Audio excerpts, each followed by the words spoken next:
Hey, what's going on, everybody? It's Adam Burke from BangTheBook.com coming to you with my Thursday three-pack, my three favorite plays of the day for February 28th. All three of them coming from the college basketball side here tonight.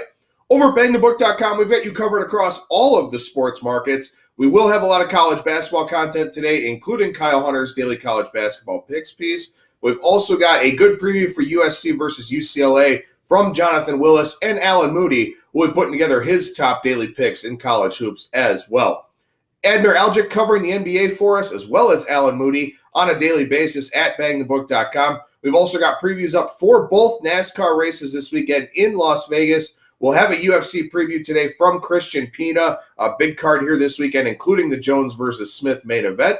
We've got golf stuff up for you over there as well, and we'll get some MLB stuff here in the very near future with my MLB betting guide being released next week, which also means I'll be posting that stuff over at BangTheBook.com as well. So very busy times. Make sure you head on over there, check it out, see everything that we have to offer, including Bang the Book Radio. And you can get the segments right here on our YouTube page, or you can find us on Spreaker, Stitcher, Spotify, iTunes, iHeartRadio. Wherever you get your podcasts, you'll find Bang the Book Radio there.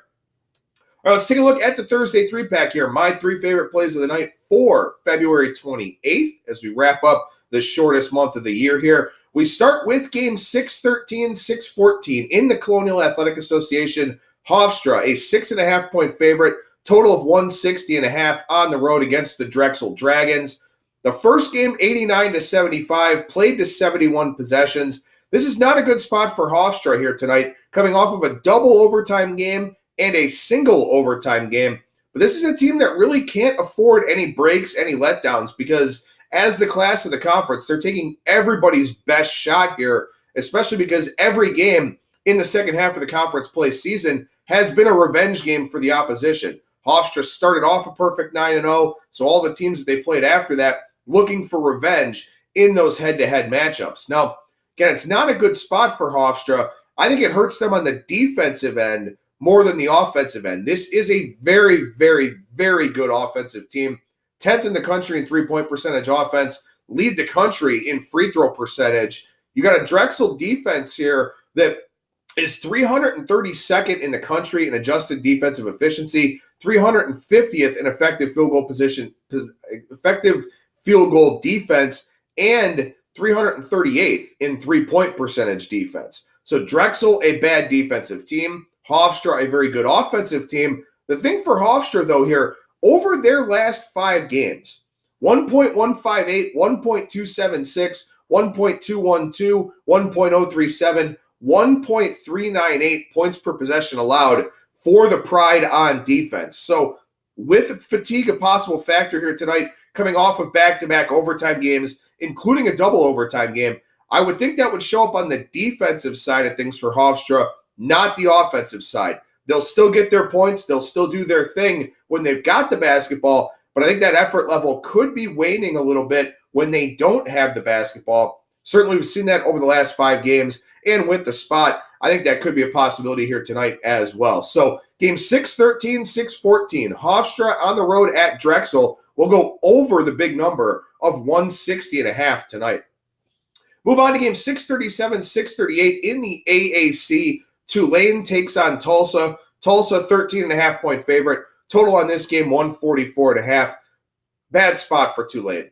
Tulane gave their everything in their last game against East Carolina. They were up by 2 with 4 minutes left in that game. It was the last winnable game that they had. They're 0-14 in conference play. How much is in the tank here tonight against the Tulsa team that already beat them by 23 on the road back on Valentine's Day? So don't really think we get a big effort tonight from the Green Wave. Even in that last game where they were in it, did lose that game by 4, they still had a 27.7% turnover percentage on offense. So the reason they were in that game is because they shot 13 of 28 from 3. Would certainly expect that to regress. They're not a good team either offensively or defensively. Tulsa, they've had some problems. They've lost back-to-back games, but this is a get-right type of spot here for the Golden Hurricane over the Green Wave. It's just not a good spot for Tulane whatsoever. And again, late in the season, obviously you want to look for these motivation angles, as I talked about on some of my videos earlier on in the month. So with that in mind, game 637, 638, we'll take the home favorite here, number 638, the Tulsa Golden Hurricane, minus 13.5 over Tulane. Finally, we go to the Summit League here for the last game of the day. Game 703, 704, Western Illinois. The Leathernecks on the road to take on the Denver Pioneers. Pioneers a 2-point favorite in this one, total of 140.5. We've talked about some of these things on Bang the Book Radio this week, and I'm sure you'll hear about them in Kyle Hunter's Daily College Basketball Picks piece and here in future videos on our Bang the Book YouTube page. But, conference tournament seeding, getting into the conference tournament, very important for teams here at this time of the year. Tonight is the last stand for the Denver Pioneers. They have to win tonight. They have to pull an upset on Saturday over the Omaha Mavericks just to get into the conference tournament. So tonight is step one for Denver. This is a must-win game for them. And when you look at this Denver Pioneers team, look, they're terrible. I will go ahead and readily admit that. But sometimes you need to bet on bad teams. Sometimes you need to take a shot with those bottom feeders. Denver's not a good defensive team. They got beaten very badly in the first game between these two teams. They lost by 17. That was a tough spot for them, though. Back-to-back road games to start conference play. Western Illinois lost by 42 to South Dakota State in their previous game. So obviously they had a little bit of extra motivation for the first meeting between Western Illinois and Denver. Denver's dropped 7 straight up and against the spread, and yet here they are as a 2-point favorite. So you look for some context clues out there in the betting market. You look for a team that really does have its back against the wall. And look, maybe Denver doesn't want to get to the conference tournament. Maybe this team is ready for the season to be over. And in fact, we'll see on Saturday how they play in that game if that's a must-win for them.